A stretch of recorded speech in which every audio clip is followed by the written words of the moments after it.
kaibigan niya. Yan, si Kabang. Naghihintay si Kabang. Paghila ba?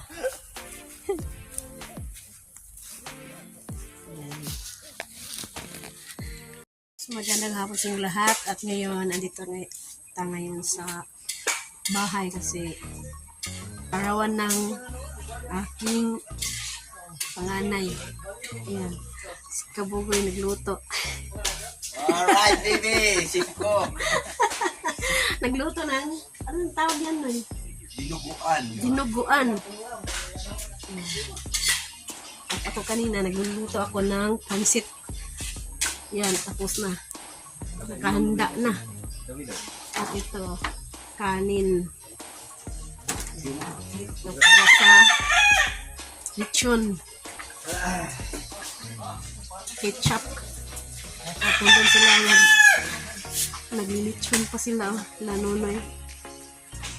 Yan, puntahan natin mamaya. Puntahan natin yung lechon. Yan, dyan. Kaarawan ng aking panganay. Alright. At dito naman, yung dinuguan. Yan. Bisita namin ngayon sa Kabugoy. At mamaya-maya, punta dito si Cute Lola. Nauna. Ang sarap-sarap niyang dinuguan. Yan ang lotong probinsya. Yan si Kabugoy, oh. Nagkita ako ng pansari kasi ako sa badista. Sa badista si Kabugoy. Nagtira siya kasi sa badista daw si Kabugoy. Ang sarap-sarap yan. Mainit, sobrang mainit yan. Yan. Maryong, andyan lang si Maryong. Tumutulong yan sa akin si Maryong kanina. At ito, yan.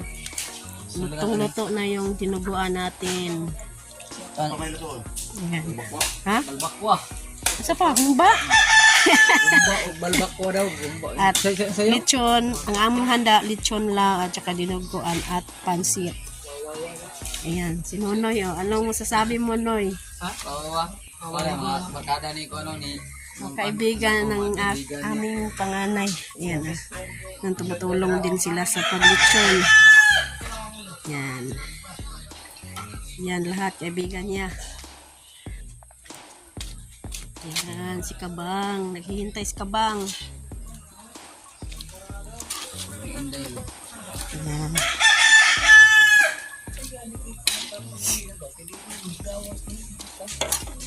Dili na siya.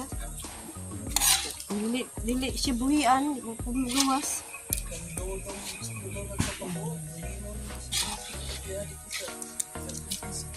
Yung pangitlog.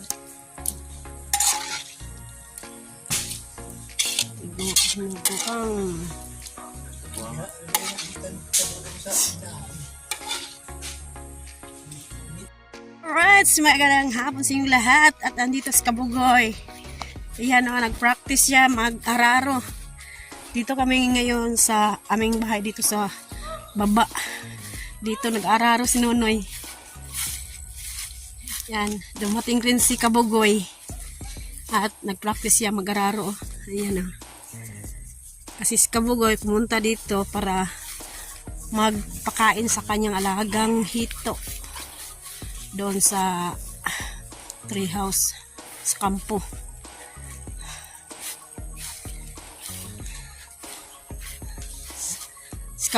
Si Kabugoy, sub niya si Nonoy. Nag-sub siya. Yung Yugo, oh, nagbitay. Yan. Practice, Kabugoy.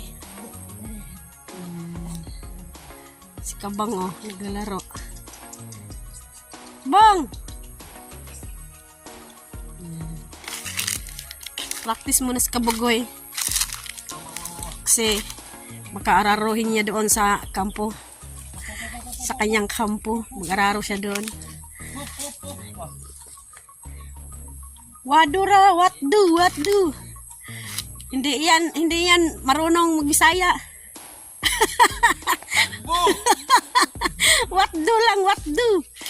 English speaking yan si Primo. Dito, inaararo ni Nunoy dito, papunta doon. Kasi dito niya inararo para kapag may tanim na kami dito sa baba, dito malapit sa amin, oh. Ayan. Para mabantayan para kung may kumuha ng mga tanim, mabantayan lang. Kasi malapit lang sa bahay, oh.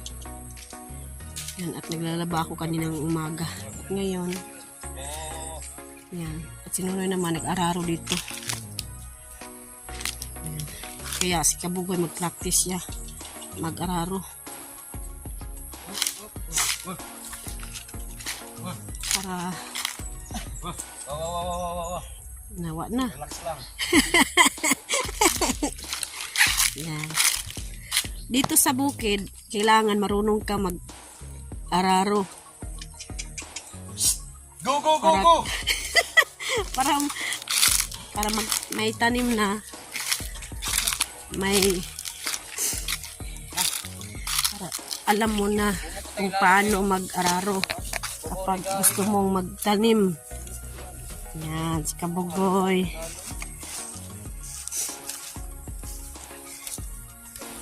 Yan.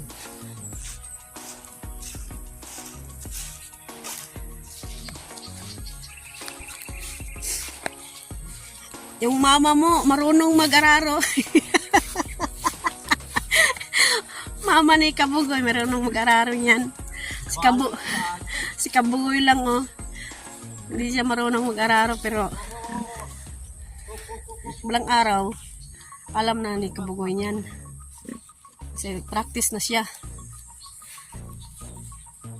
Bumukutang ilalo, babaw riligahi. Mas yung baboy namin, oh. Buntis na yung baboy namin. Si Badikdik. Yan, tuloy-tuloy pa rin ang pag-araro ni Kabugoy. At mamaya-maya pupunta siya doon sa tree house. Kasi puntahan niya yung laga niyang hito doon at magpapakain na siya. Let's go! Let's go! Primo! Bantay! Primo, let's go! Go, go, Primo! Kaya mo yan. Kasi ilang araw na hindi na gamit si Primo. At walang quarry kami. Kaya si Nunoy nag-aararo dito malapit sa amin.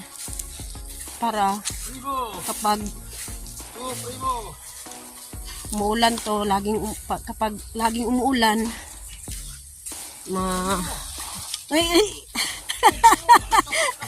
Wah! Relax lang, Primo. Pag laging umuulan, yung lupa, makuan, pa, Bisaya, humok ang lupa. Kaya tsaka bago nag-araro si Nunoy dito, nagpaalam na kami noon na dito kami mag-garden, magtanim kami dito. Yan, si Nunoy naman yugo ni Primo na bitay. Practice pa yan si Primo. Nahirapan si Primo paghila ba.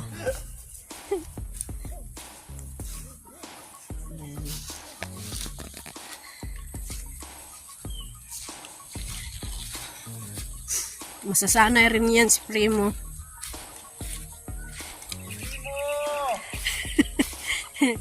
Yan si Primo, pangalan niya Primo.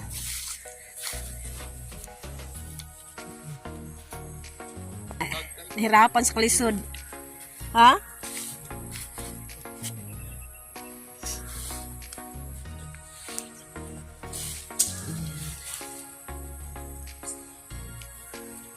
konti lang ang ararawin namin. Ararawin. Diyan lang. Taniman lang kahit anong Walay di Bombay, habang pakita mo lang gamot. gulay. Wak tao. Taniman namin siguro ng talong. Di kaya okra. O di kaya taniman namin ng sitaw. Sabi ni Kabugoy, taniman daw ng sardinas. Pansit. Ayan.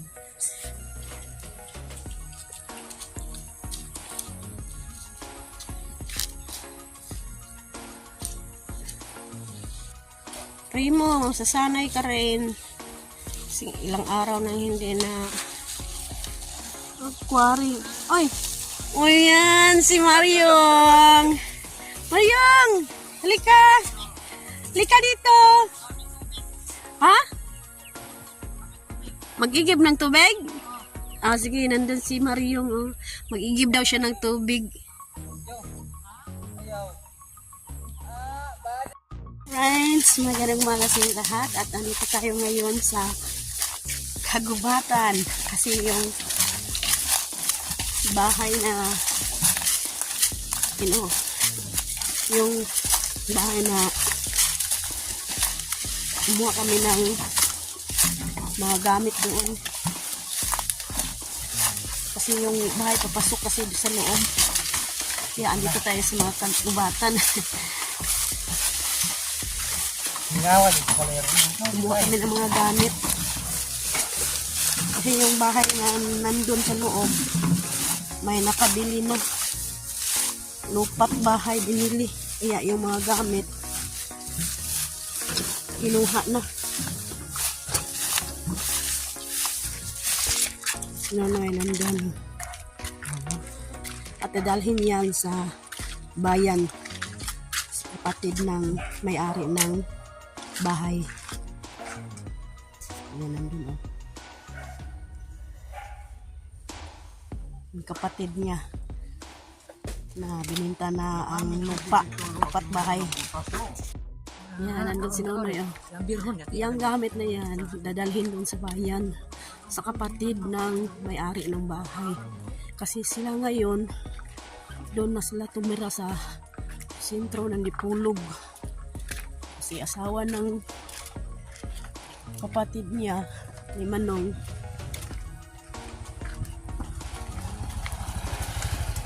nandun na sa Dipolog, dinala na sa mga anak niya kasi yung asawa niya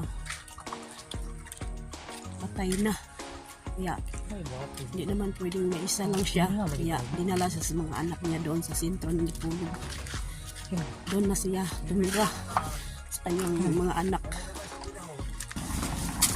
Ayan. Extra income. Ayan. Extra income. Andyan si Mariong sumama sa amin kahit malayo. Ayan. Kailangan nating maghanap ng pera.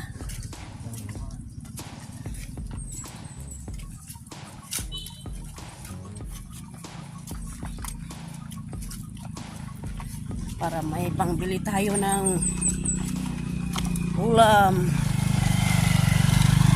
Kaya si Mariong kanihang umaga pumunta kaagad sa bahay kasi sama daw siya sa amin dito sa pangalan nito Dumunog. Ito yung bagong pinagawa. Di pa natapos yan. Sobrang taas yan. Yung bahay ito puro malaki. Sobrang ganda.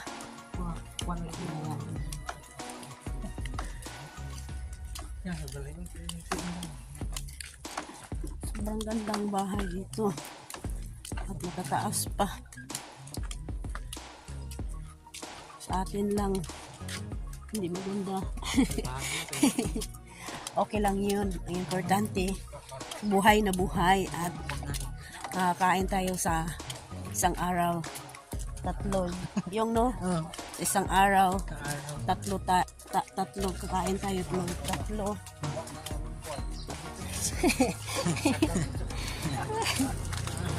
Yan no. Ayan. Wow. Ang ganda. Mojud.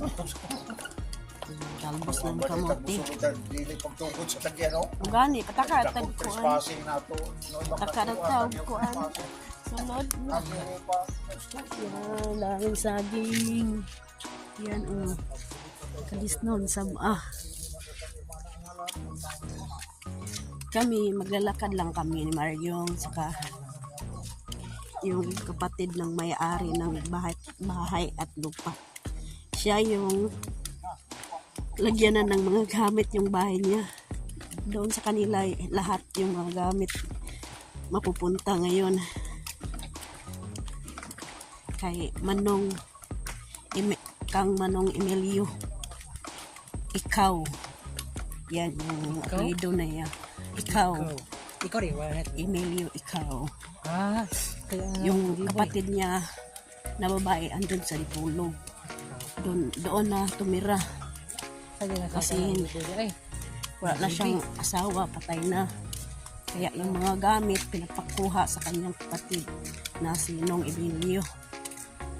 Doon lahat sa kanila. Itong mga gamit. Yan. Yung prino. Ang init sa panahon. hindi nga makuha wala. Yung kanina, napatula na. Kasi Yan, naiwan na kami ni Maryong dito sa likod. Pero okay lang yun.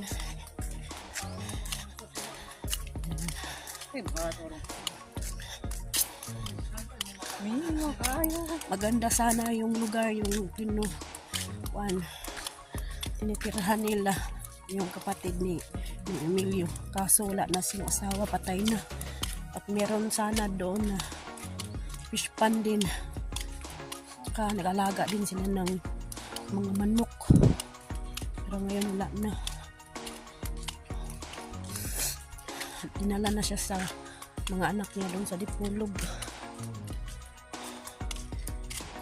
Kaya yung mga gamit si Nong Emilio na lang ang bahala. Siya na ang bahala sa mga gamit ng kapatid niya.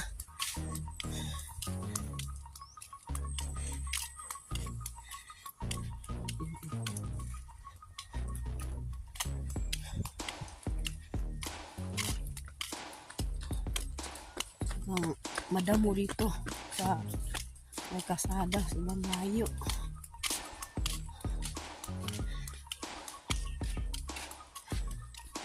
Ngayon pauwi na kami ng Pinyan. makalingaw ni mga kurakan. Kahit mainit. Yung, Ha? kahit mainit, no? Kayanin natin. Kakayanin natin. Yan o. Kakayanin din ni Marion kahit mainit. Yan. Yan, mga gamit, mga planggana, mga upuan. Tsaka yung signal. Lahat-lahat. Pinuha na lahat doon sa loob ng bahay ng kapatid ni Nong Emilio.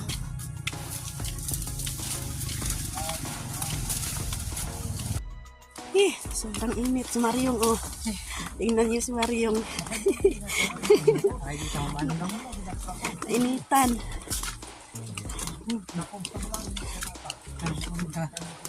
Kabibo yung pinggan ko. Ingaw kayo. Sobrang init ng panahon ngayon dito.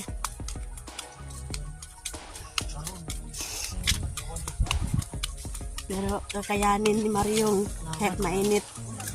Kasi sumama siya eh. Hindi tayo natin Gusto siyang maggala-gala.